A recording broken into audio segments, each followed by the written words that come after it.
So I'm excited to have a chance to moderate a pretty great panel, actually, with some really interesting and a broad set of speakers on a topic which will probably be new to a lot of you: telecom affordability.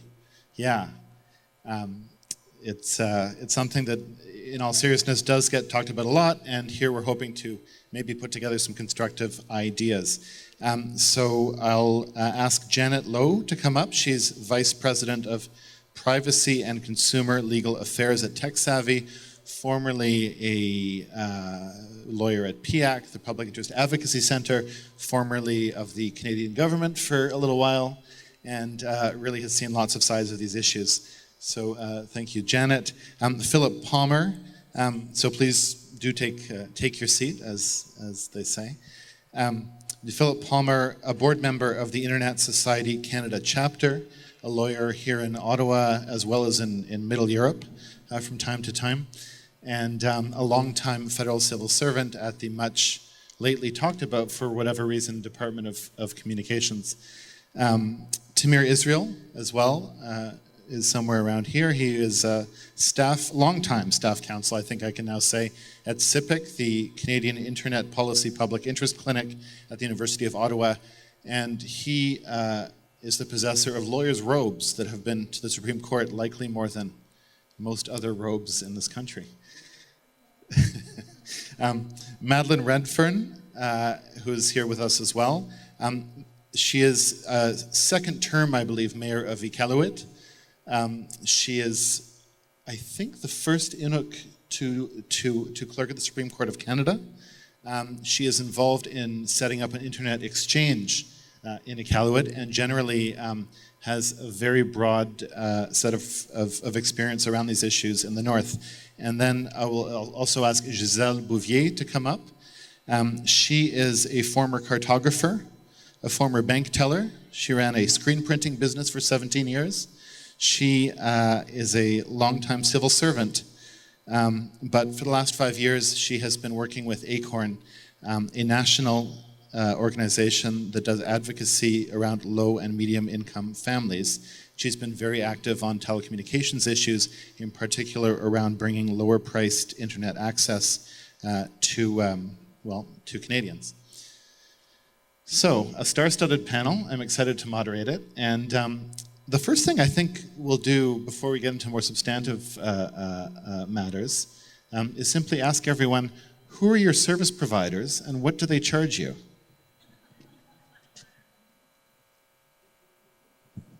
Janet, do you want to start? Sure, I'll start. My internet service provider is TekSavvy, which hopefully is not a surprise to anybody. I pay a low rate. I actually pay a company rate, so I shouldn't, but I believe that the retail rate on my internet plan is about $49.95 a month. I have an unlimited plan, no data overages, which is great. My cell phone is currently with TELUS. I pay a lot.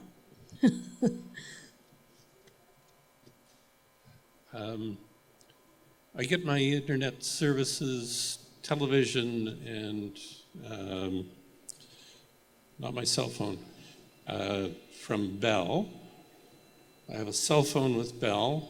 My cell phone I hardly ever talk on the phone. Don't message much, but I use the internet a lot. And I have 6 gigs, and I pay about $65 a month for that. And the other package is too ugly to discuss. Oh, but I should say that I have a second plan because I'm often in Vienna, Austria, and there I get 1,000 minutes of voice time, I get 1,000 SMS, and I get 5 gigs for the equivalent of $15 Canadian. Can you roam in Canada with that? Before I cut my cord 4 or 5 years ago, my cable cord, my phone cord, it was Bell. I think actually that was 10 years ago probably. I cut my cable cord about 5 or 6, 7 years ago, maybe 6 years ago. I was an early cord cutter. I think that was Rogers. I'm in the process of switching to TSI for home internet, and I have Kudo as my cell phone. And I don't have very many gigs. I think you have more gigs than me for mobile. Okay, I live in Iqaluit, Nunavut, and I'm totally jealous of Europe, but I'm also jealous of anyone south of north of 60. And actually, truth be told, I'm still jealous of NWT and Yukon. So what do I pay? My home internet, if I do residential, and I was just tweeting about it, would cost me about $129 a month if I chose the package of about 100 megabits, gigabits, sorry. But since I have a business plan at home, I pay $500 a month, which gives me 200 gigabits, really low speed at about 15 megabits upload. And my cell phone is with the city, and the city of Iqaluit has approximately 25 sort of managers and people who work at a desk, and we pay $25,000 a month, which includes my cell phone. So that's $300,000 a year for 25 people. And I have cable because I have no option of adding, Netflix and TV through my internet, so that's another $120 a month, and it's really crappy. I watch about 5 channels between me and my husband, and my husband's cell phone on Bell is about $100 a month, and I feel like I'm missing something, so I've got down the internet, cell phone, and cable. So yes, really outrageous prices, the highest probably anywhere in Canada. Gisele, does that make you feel any better? Well, I find it very sad that it's prices like that. I know we had heard of somebody in New Brunswick who was in a rural area was paying like $180 a month. So the rural and the remote regions are really badly served. So myself, I've got Rogers, $73 a month. Unlimited access, 30 megabit. I got that plan recently when I got a phone call, and I made a leap of faith. I said, okay, I'll say yes, because it was going to be like $90-some, but they said in 3 months you can cancel that part of it and come down to 73. So after all the stories we hear about the telecom companies, I said, okay, this is tempting. Anyways, we'll see what happens. And it turned out to be true. I was really pleasantly surprised to see that. And also I've got Kudo for my smartphone.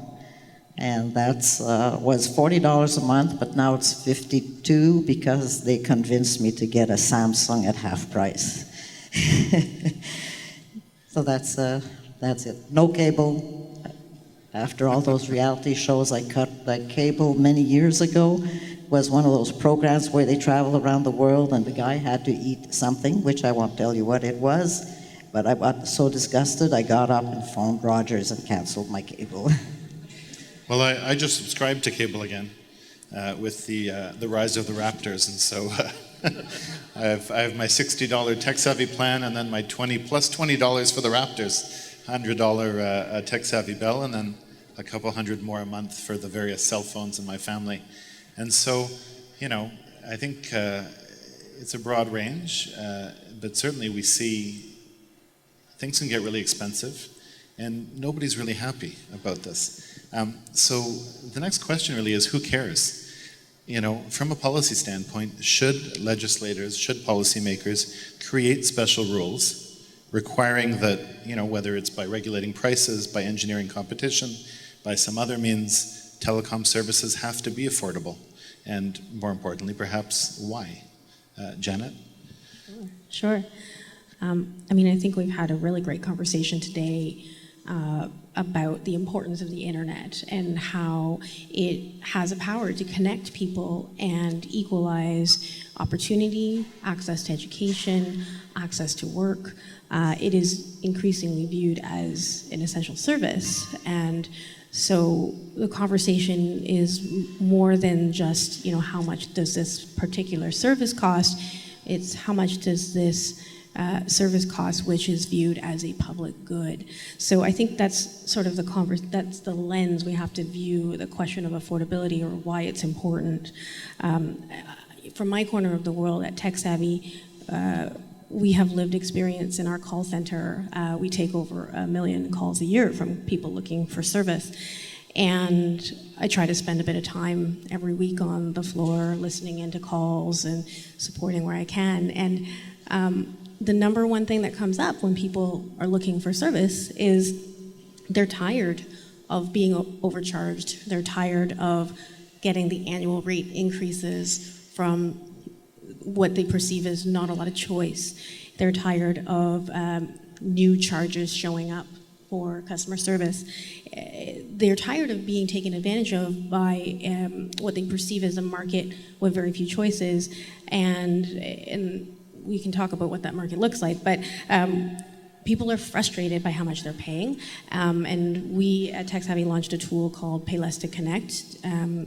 .ca to help people talk to their MPs about these problems, and the very same issues came up. So why do we need to do this? Oh, and 72,000 Canadians took action in that tool and wrote to their MPs saying that they feel like they're paying too much and they're very frustrated with the current system and a solution is needed.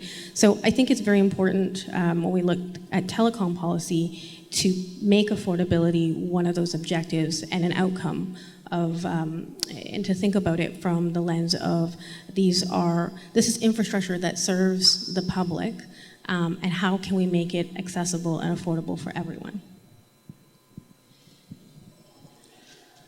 I think the big challenge in Canada is the lack of political will and lack of political direction. The government has not come out strongly in favor of competition in the telecommunications markets, and this is very discouraging. I think there are two things that are needed. You need, first of all, an ability to summon market forces into the telecommunications sector. People like TekSavvy, people like the new entrants in the wireless market are being hammered every day by the incumbents and their flacker brands. They're having difficulty getting service and interconnection. And there are dozens of ways in which the incumbents are crippling their would-be competitors. This should be intolerable in any kind of market-based society. So I think, first of all, you need to get a market system that works, maximize competition, and that's particularly by the MVNOs, and the resellers, if you will. And then the second stage, I think, is that what cannot be supplied through the marketplace should properly be a matter of government priority and urgency. And that means spending money. So yes, a mix of true market policies combined with substantial subsidies. I mean, we're talking about spending $100 million over 12 years to connect people. I'm sorry, that's a drop in the bucket. Our ambition should be to get gigabyte service to every home in Canada. That is what people need. That's what Canada needs. Why are people sitting on their hands still? I don't know. I'm going to move to you, Gisele, and then go the opposite way, because your organization has championed a rather different program. Janet and Philip, you talked about empowering smaller providers to compete using existing infrastructure. or using rented last mile and so on. Gisele, Acorn has focused on a program that really targets the owners of the last mile around lowered cost bills for some households. Yes, Acorn is a national member-based organization of low and moderate income families, and we fight for social and economic justice. One of our campaigns is Internet for All. This came up at meetings because we have regular meetings with the members, and that issue of high cost of internet came up. So what we did is we did a survey. We had organizers and members going door to door in low-income neighborhoods, because if they don't have internet, they won't be able to fill out a survey. And we also had the survey online, and we accumulated close to 500 responses. And with that, we were able to go to the CRTC, present these almost 500 testimonials. We succeeded in getting CRTC to recognize that it was a basic service. They were wondering, is this a need or a want? And it was determined, they agreed it was a need. So we asked them. We also wanted them to do something to lower the cost of internet, and they said that was not their mandate, and directed us to the Minister of Innovation. And there we got to have a face-to-face meeting with the minister. We were on a work group with the big telecoms, and out of that, there's a new program that started last year. It's Connecting Families, and families that get the maximum Canada Child benefit are eligible for a $10 a month internet access at 10 megabits and 500 megs of data.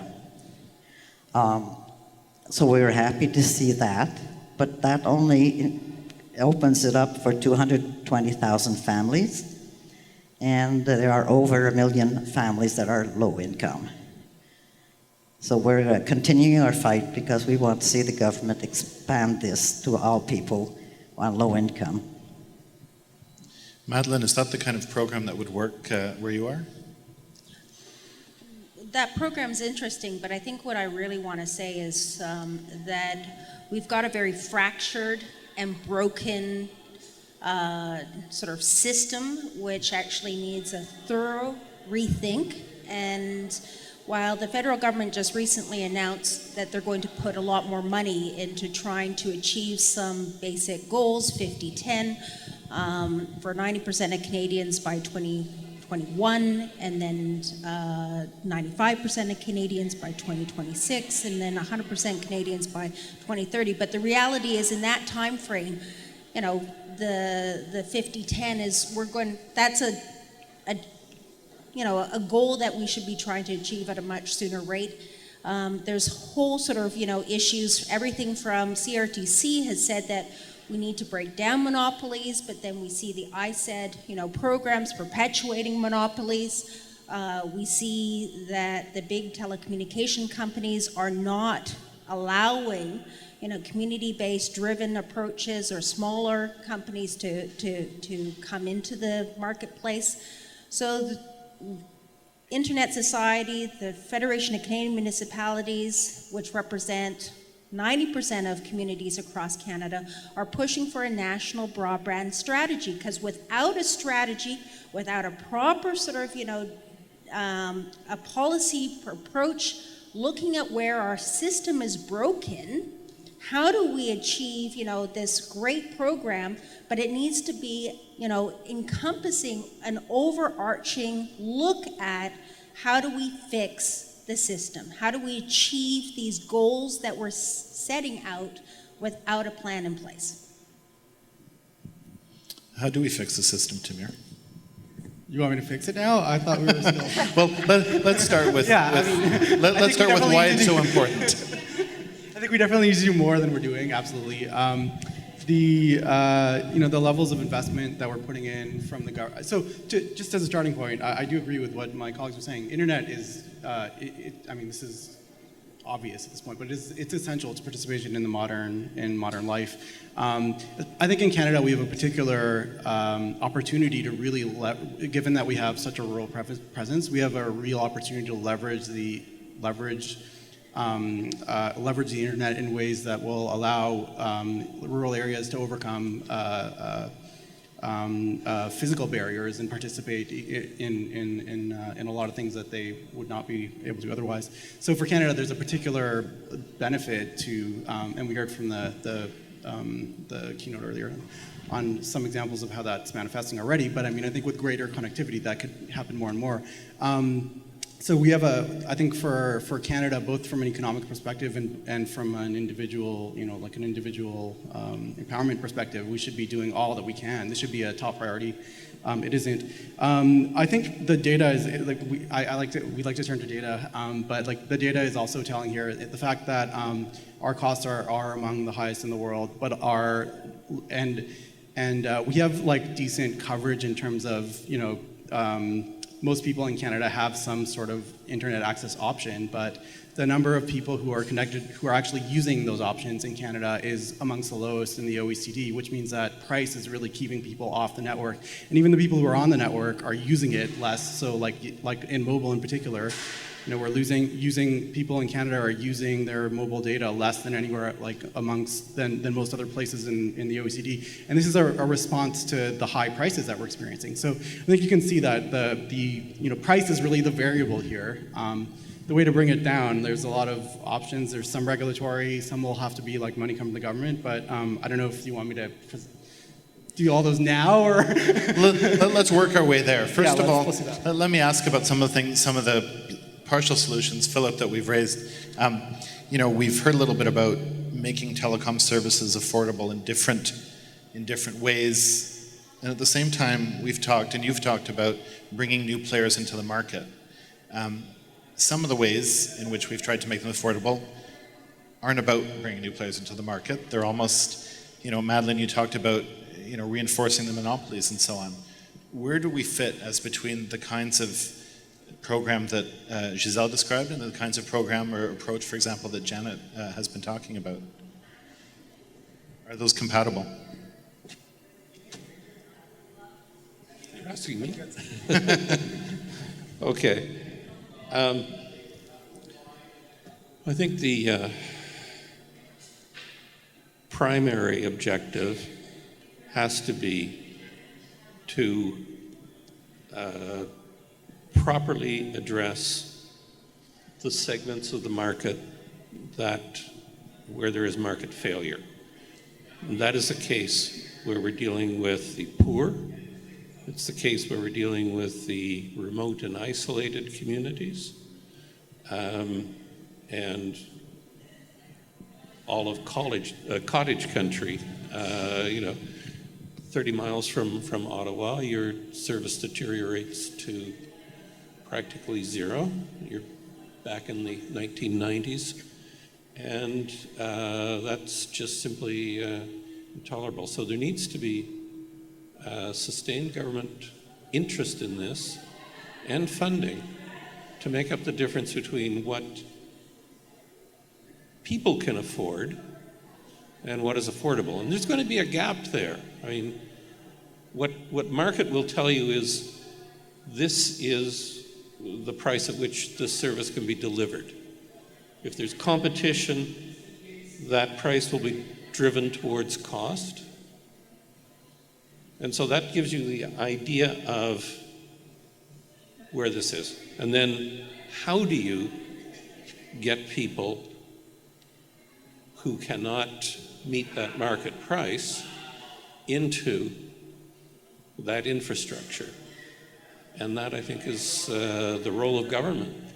And I think that requires money. And if private sector can't do that, fine. That's a good role for government to provide infrastructure, just like they provide roads. I see some mics going up. Did somebody have... I was going to say, it is a role for government and government investment, but we've also had a history of using sort of cross-subsidization within telecommunication companies in Canada. That's how we got telephone connected, right? I mean, we can do the same with internet. We can say, like, your profit margins are not. I mean, you can set it up in a way that there's a regulatory solution that can go alongside the government investment solution that requires maybe more investment in rural areas and areas that are recognized as being a higher cost, but a cap on pricing in those areas that are going to lead to even higher costs that are in other areas where competition is never going to necessarily solve the solution, and allow for some sort of cross subsidization from the profits that are being made in urban jurisdictions where the cost of providing the services isn't as high, and where, again, the data tells us that the telecommunication companies in Canada, the incumbents in particular, are making very large profit margins. Madeleine, you're working to bring an internet exchange to your community. Why is that important as part of this conversation? Well, one of the things that I've been trying to do as a politician who, has an important role to play in a capital city context is how do we improve connectivity so that all levels of government who are situated in Iqaluit can actually function? How can we support businesses so that they don't fall further behind? And how do we connect our residents? So part of the sort of the assessment of, well, how do we make the incremental improvements, and thankfully learning about the value of an internet exchange and how you can manage data much better at the community level, how it's possible to have data stored on servers that would make it a lot more practical. So I'll give you one real example. So the government of Nunavut has approximately 2,500 employees, and you can imagine, every year they've got to renew their Microsoft application, and it's now all sort of, online downloading versus what you used to get, which were the discs. So it is a nightmare to try to actually have, every governmented computer sort of download an application at great cost. It's constantly dropping and constantly failing. So an internet exchange point can really help sort of take some of that type of data and make it way more accessible. And so there's also cultural content that we're creating in Nunavut, which is of course Inuit specific. It's language, and yet because of the quality and the cost of our connectivity, most of that gets edited in the south and then uploaded or loaded onto servers in the south, which means that the rest of the world has better access to our cultural content than we do. So there's a whole bunch of reasons why it makes sense to actually proceed with that, and also the neutrality of it, having learned that in some places where if you don't take ownership of it and control early on, you can find yourself in a situation where a telecommunication company comes in and sets it up and then shuts the others out, which is a nightmare. And we're also seeing in some cases where in the north, the government subsidy programs, our two main companies are always competing against each other because they don't really have that sort of, well, I would say is that neutral sort of approach to providing service. So what we want to do is also facilitate actually other companies coming in to create that sort of competition, or locally owned ISPs, because SSI Micro is not a Nunavut-owned company, nor is Northwest Tel.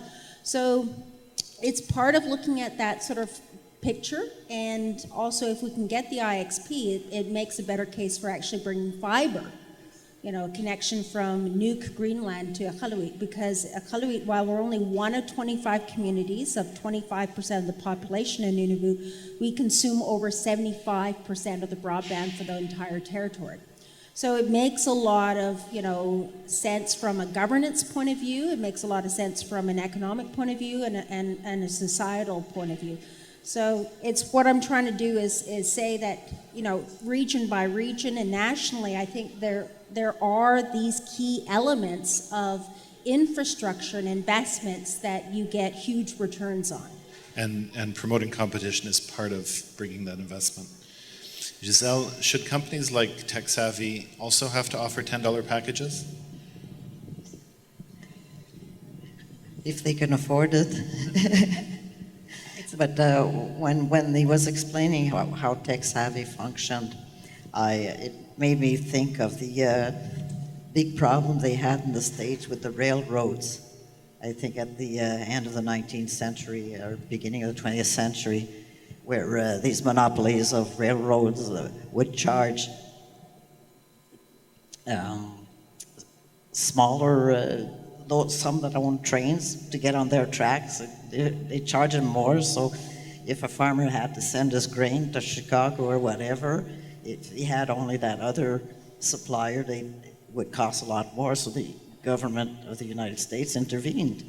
And I don't see why the government of Canada doesn't intervene to make sure there's a fair playing ground for everybody.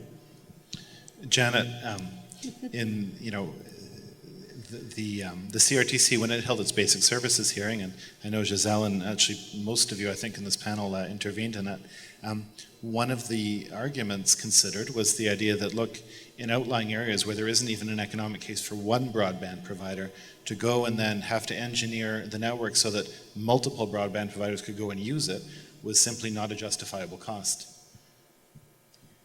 I mean, that's a hard statement to wrestle with, because what we're really saying is that there's going to be some areas in Canada who are going to be locked into a monopoly.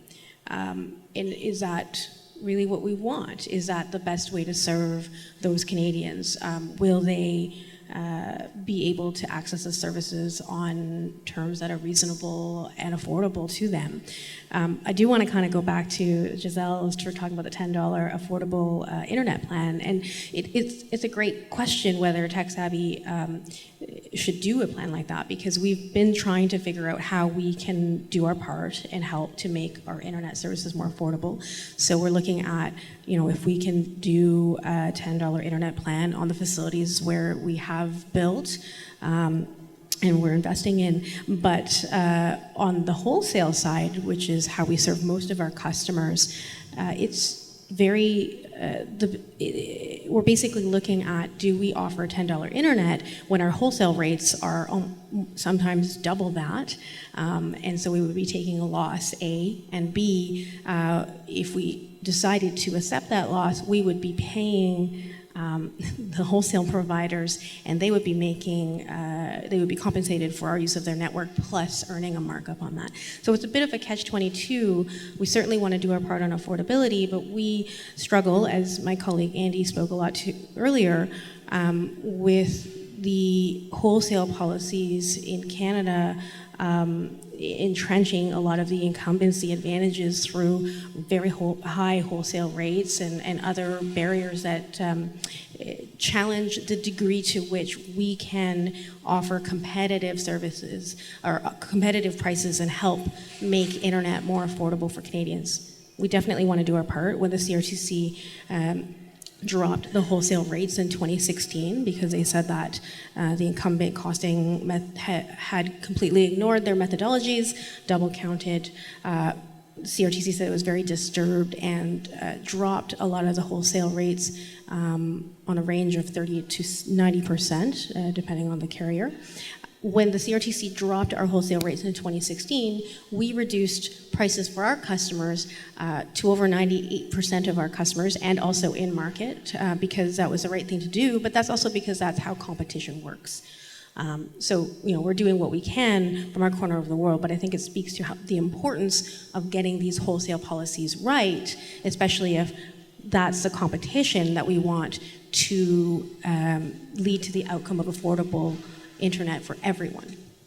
What are the next steps? And maybe I'll come back to you, Janet. We'll work our way across. But if we were to ask, bottom line, having heard these different proposals as between wholesale competition and retail regulation, I think those have been the themes. What should the government do if you had a magic wand, but your magic wand was restricted to things that would actually work?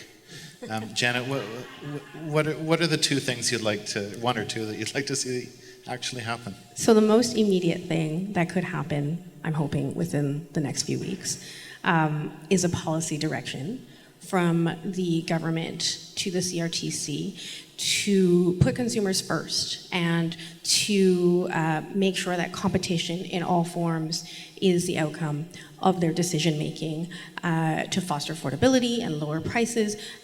The government has already proposed this policy direction. They're in a position where they could finalize it in the next over the next month, and that would be a very huge step. In addition to that, they need to repeal the old. Why would that be a huge step? What would be different? So it forces the CRTC to put consumers first, and shake this old theory that we know doesn't work, which is facilities-based competition. So we know that we can't just rely on competition based on infrastructure or the number of wires into your home. We need to enable competition in all forms, and we need to focus that competition and facilitate that competition to serve consumers. We know that competition lowers prices. We know that it drives innovations. It can increase different packages available to consumers. It offers consumers more choices. These are all things that we know we want out of telecom, and it will direct the CRTC to get there in its policymaking. Philip, same direction? Well, certainly I agree with Janice's proposals. I would go further, or go in a different direction as well. I think that we would be very well served if there were structural separation between the network operations of our incumbent carriers and their retail arms. At the moment, one of the reasons why so many service providers are having difficulties is because the CRTC tolerates the inbuilt service providers, the retail arms of Bell, Rogers, TELUS, to play with their networks. And that strikes me as being fundamentally anti-competitive, and also means that you hide a wealth of sins within a corporate structure. And the simplest and cleanest competition remedy is always thought to be structural rather than regulatory. And I feel that structural separation between the operation of the networks and the retail arms of those entities would mean that people like TekSavvy could really fight on a competitive basis with the flanker brands of the majors, Virgin Mobile, for instance, and you would have a real look at the actual cost of operating those networks. And very briefly, but can we really get there from here?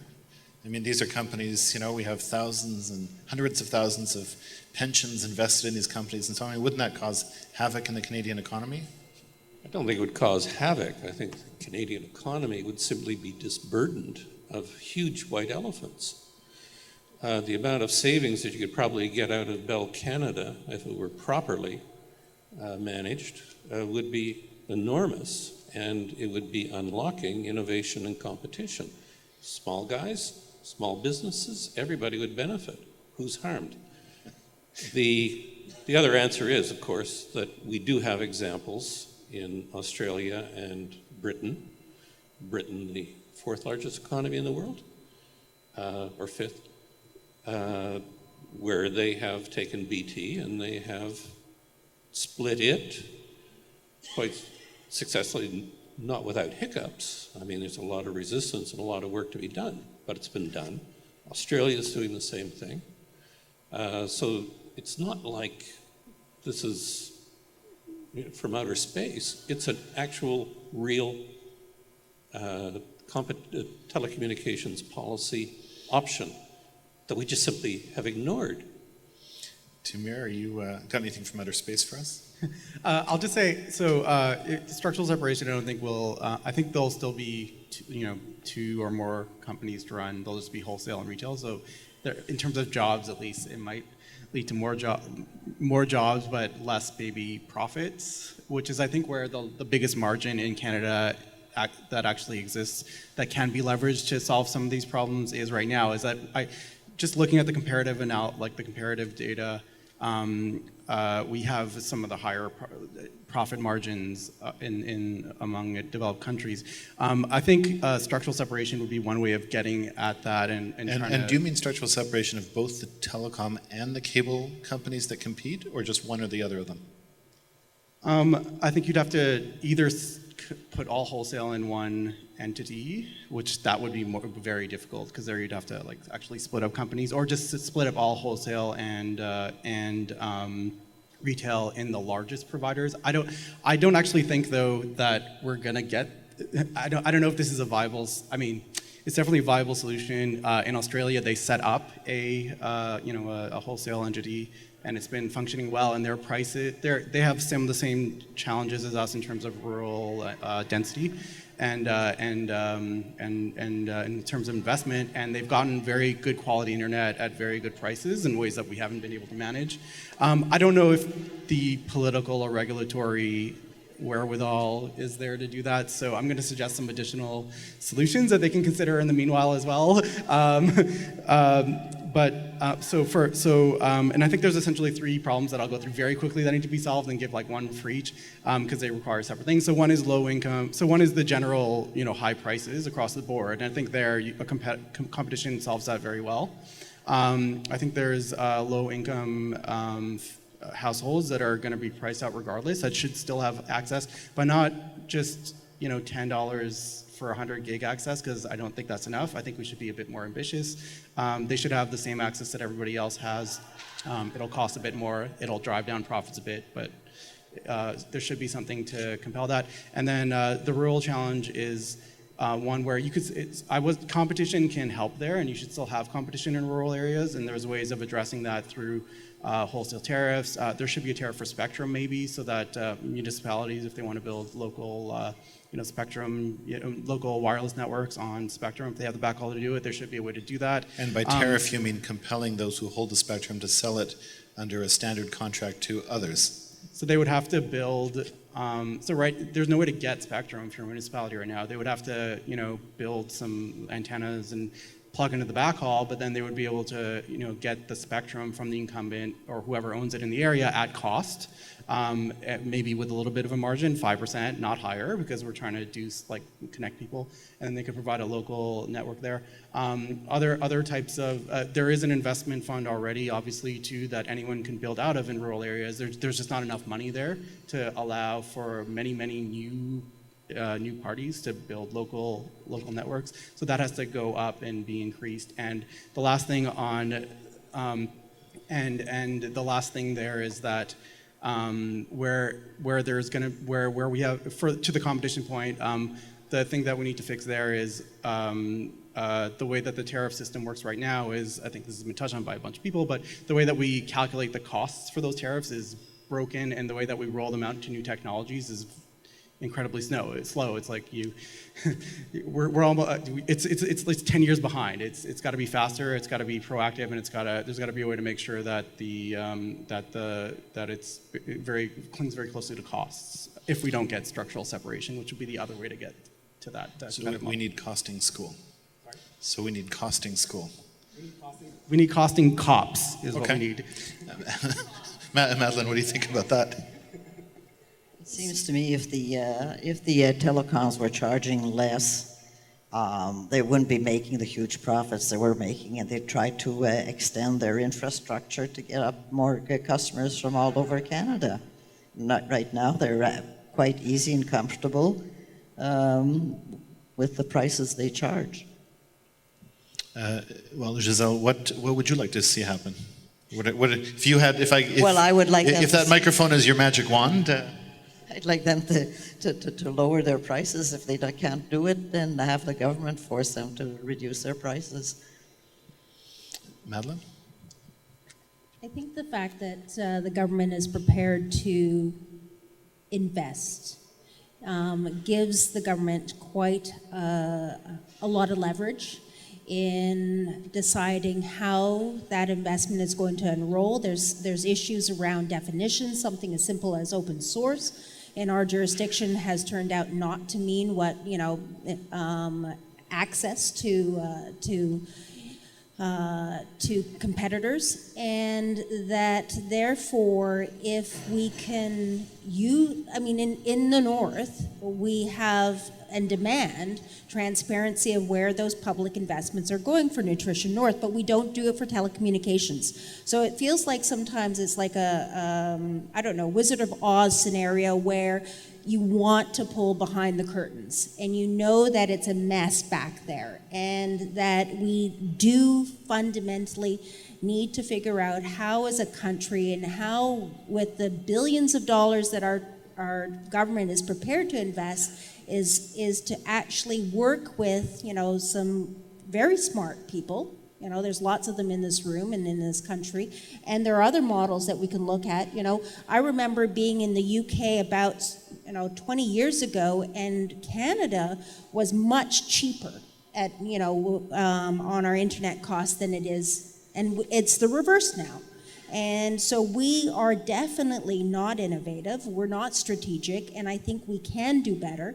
There is a legislative review happening on the Communications Act. I think there is, that piece of legislation has some laudable goals and objectives, but is completely disconnected from the actual departments who have or agencies like CRTC and ISED and now NRC, in how we're going to unroll those funds. So the status quo is not acceptable. We actually have to stop the madness and decide how we're going to achieve the goals and objectives that we know that everyone is saying has to be done, and just do it.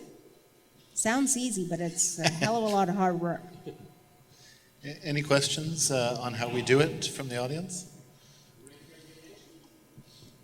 Denis, so Denis Carmel is asking whether, do you mean retail rate regulation? Yeah.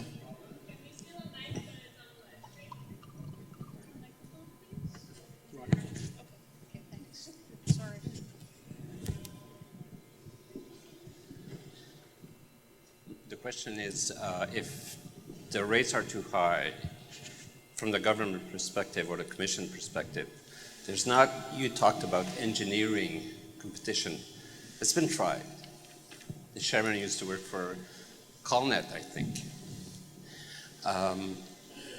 That won't work in the long term. You either have to regulate the rates at the retail or threaten to. Otherwise, we're talking. I agree with that. I think this is exactly the question. There's a spectrum of policy options that we as a country can consider.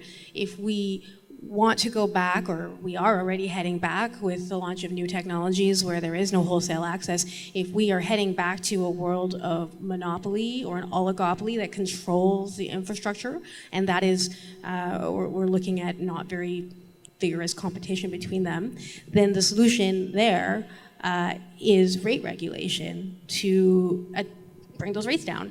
Then your other extreme option, which Philip discussed, was breaking up those monopolies so that there is structural separation between their service delivery and their network operations, which it ensures that they are focusing on building out those networks and in making those investments, and then the service providers can access those on fair terms and deliver affordable services, or compete to deliver affordable services to consumers.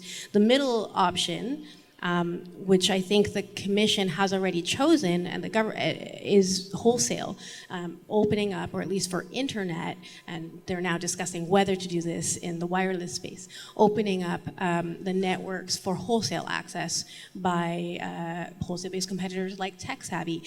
And if you're going to pursue that option, which we have, then they need to do wholesale regulation in a robust, transparent, and timely manner that is alive to market realities. So we cannot be waiting half a decade for rates to be finalized. We can't be dealing with costing studies that are effectively black boxes where the incumbents are tabling what they say it costs to build their network, and then we spend half a decade trying to challenge those, and the CRTC effectively says, oh yeah, those were wrong, we got to bring them down, and now the wholesale-based competitors have overpaid for many, many years. It can't take 4 years to finalize access to new networks while they're having head starts selling to consumers. So if we are going to say wholesale policies are the way to bring down competition, which is what the CRTC said in its basic services decision, it said on the affordability question, we will trust that our wholesale policies will deliver affordable services for Canadians, then they have to do it. They have to commit to it, they have to commit the resources and the expertise to do it in a way that works for Canadians. My one comment on rate regulation is that it's extremely complex, and to attempt rate regulation at the wholesale or retail level simply invites every form of economic gaming on the part of the incumbents. And I remember a conversation with an economist who worked at the Department of Communications probably 35 years ago now. And he was investigating rate regulation and how the CRTC was determining rates. And then he looked at me and he said, sat me down and said, they cheat. They lie. You can't believe a single word that's in any of their costing reports. And who has the time and the ability to second guess every line on every page that is submitted in the thousands by the incumbent network operators? I think we've got to find better ways than rate regulation, frankly, and competition, I think, is the only way that I can see forward. Well, thinking Acorn-wise and advocacy, just came to mind. This is an election year, and digital access touches everybody. Maybe we should get the politicians to talk about digital access and see who's going to vote for them on that. Rate regulation, sorry. I think there is a role for rate regulation to particularly address low-income households and perhaps in rural areas in particular, or high-cost areas, we should say. I don't know if it'll work across the board because you have so many you have so many tiered packages these days that it's going to be hard, I think, to do that fully. But obviously you get the same challenges when you're trying to figure out what the costing is at the wholesale level and how to provide that type of cost at a level that is reflective of cost, which is the model that we depend on to allow for wholesale competition right now. So I don't know, maybe splitting them up is the way to do it, but I imagine that even then they will also find a way. They'll cheat. I actually have like this last one, so just to close on. So I spoke to a former BT lawyer once, and I won't say who it is, but he said his line was always, telecom companies have 3 sets of books, one for the regulator, one for the shareholders, and then the actual ones. So anyways, I'll just leave on that. Madeleine, I'll give you the final word. You haven't... Maybe I'll just add, you're right, it is an election year. And the fact is that most politicians, recognize that this is an issue, but have no clue what to do beyond that. So if you want to sort of, dictate or influence policy, this is the time to do it, but you need to you can't actually look to the politicians, unfortunately, to sort of say, okay, they're underinformed, they don't know what that policy should be. So the question is who is going to be pushing, the right policy solutions in this country? I don't want to call it a segue, but here you are. Thanks very much to the panel. This was great.